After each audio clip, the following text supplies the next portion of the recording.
जाने सैया से नुकाई के नया साल के गिफ्ट देबो आई के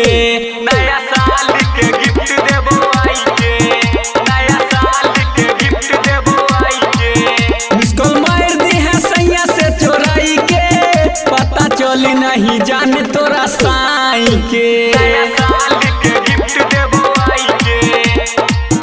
नया साल के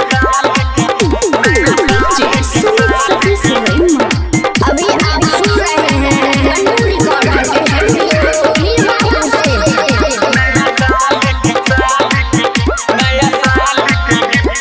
होठ में लगा के आई हो जान होठल लिया आपे नीली हो जान तू पिया रंग साड़िया नीली हो जान तू पिया रंग साड़िया ओ होठ में लगा के आई हो जान होठल लिया पेरली हो जान तू पिया रंग के साड़िया सुतादी हो जान सैया के पोलाई के सुतादी हो जान सैया के पोलाई के सुतादी हो जान सैया के पोलाई के नया साल के गिफ्ट देबो आई के